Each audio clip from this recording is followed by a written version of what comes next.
Hello my dear friends, সবাইকে স্বাগত আরেকটা নতুন ভিডিওতে। বন্ধুরা, ভিডিওর বিষয়বস্তু হলো এই যে বর্তমান পাকিস্তানে যে বিশ্বকাপ হচ্ছে চ্যাম্পিয়ন ট্রফির আইসিসি, সেই চ্যাম্পিয়ন ট্রফি ওয়ার্ল্ড কাপ নিয়ে এখানে আলোচনা করতে চলছি। তোমরা সবাই জানো এবারের হোস্ট কান্ট্রি কিন্তু পাকিস্তান, আর এটাও জানো যে পাকিস্তান কিন্তু আর এই টুর্নামেন্টে খেলতে পারবে না। খেলতে পারবে, তাদের একটা ম্যাচ রয়েছে, সেটা বাংলাদেশের বিরুদ্ধে। মানে যেটা হচ্ছিল কথা চ্যাম্পিয়ন হওয়ার। পাকিস্তানের যে বর্তমান প্রধানমন্ত্রী রয়েছে, তিনি সরাসরি পাকিস্তান ক্রিকেট টিমকে বলেছিল যে ভারতকে যেভাবেই হোক হারাতে হবে, কারণ ভারতকে হারাতে না পারলে তার আত্মা শান্তি পাবে না, এই ধরনের একটা আর কি কথা। কিন্তু ভারতকে তো হারাতে পারেনি, জানি না এখন তার আত্মা কিভাবে আছে। যাই হোক, ভারতের কাছে হেরে গিয়েছে পাকিস্তান, এবং তারা বর্তমানে কিন্তু চ্যাম্পিয়ন ট্রফির লিগের আরেকটা ম্যাচ রয়েছে, তাছাড়া তারা আর আগতে পারবে না।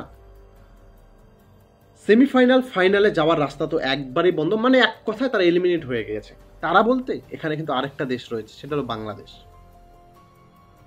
মানে পাকিস্তানে 29 বছর পরে চ্যাম্পিয়ন ট্রফি, মানে আইসিসির কোনো একটা টুর্নামেন্ট পাকিস্তানে হলো এবার আর কি, অনেক বাধা বিপত্তির পরে। যেখানে ভারত তো খেলতে যায়নি, সেখানে ভারত দুবাইতে খেলেছে, ঠিক সেখানে অন্য অন্য দেশরা গিয়েছে খেলতে, কিন্তু যাওয়ার পরে কি হলো পরিস্থিতি, তারা 3 দিন 4 দিন খেলতে না খেলতেই তাদের টুর্নামেন্ট থেকে বার হতে যেতে লাগলো।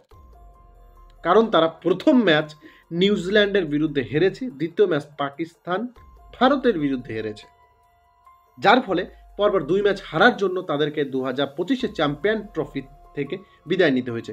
অন্যদিকে তাদের ছোট ভাই বাংলাদেশ, সে তো প্রথমে নিউজিল্যান্ডের বিরুদ্ধে হেরেছে, দ্বিতীয়ত ভারতের বিরুদ্ধেও হেরে গিয়েছে।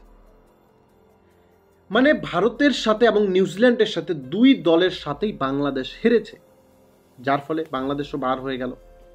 তো বর্তমানে কথা হলো বাংলাদেশ এবং পাকিস্তান, তারা সব সময় মিডিয়া মারফত সোশ্যাল মিডিয়া প্রচুর পরিমাণে চিল্লাচিল্লি করে। তারা ভারতকে নিয়ে অনেক কিছু বলে, ভারতের ক্রিকেট দলকে নিয়ে, কিন্তু তারা ভারতের ক্রিকেট দলকে হারাতে পারছে না।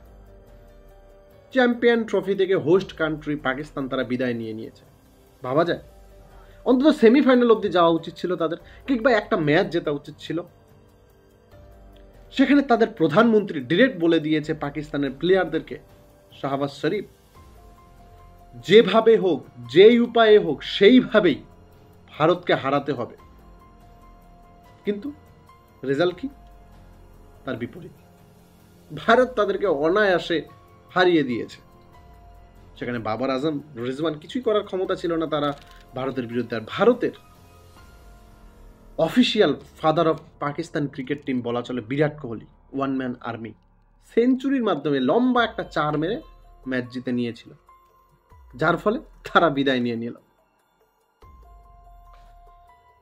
বন্ধুরা, এই যে এই ধরনের পাকিস্তান যখন ম্যাচ থেকে বার হলো, কালকে পাকিস্তানের মিডিয়া রিপোর্টে এমন একটা আলোচনা চলছিল যে ভারত নাকি জাদু টোনা করে, ভারতের যে গুরুরা রয়েছে তারা নাকি মন্ত্র করে, মন্ত্র যাতে পাকিস্তানকে হারায়। মানে কোন ধরনের মাইন্ডসেট হলে এই ধরনের কথাবার্তা আসতে পারে, সেটা মানে পাকিস্তানের মানুষদেরকে, পাকিস্তানের যারা মিডিয়ার সামনে বসে আলোচনা করে তাদেরকে দেখলেই বোঝা যাচ্ছে যে কোন ধরনের মাইন্ডসেট তাদের হয়ে গেছে। মানে ভারতের বিরুদ্ধে জেতা নাকি তাদের মানে চ্যাম্পিয়ন ট্রফির থেকে বেশি গুরুত্বপূর্ণ। বাংলাদেশ আর পাকিস্তান তো বিশেষ করে ওদের টার্গেট ভারতকে কিভাবে হারানো যায়, তাদের টার্গেট এটা না যে আমরা কিভাবে ওয়ার্ল্ড কাপটা জিতে, চ্যাম্পিয়ন ট্রফিটা জিতে। খালি এই চ্যাম্পিয়ন ট্রফিতে না, আরও অন্য অন্য T20 ওয়ার্ল্ড কাপ এসবেও আমরা দেখেছি। তো বন্ধুরা, তোমরা জানাও তোমার মূল্যবান মন্তব্য এখানে। পাকিস্তান তো বার হয়ে গেল, তুমি কোন দেশের ক্রিকেট ফ্যান অবশ্যই সেটা কমেন্ট করো।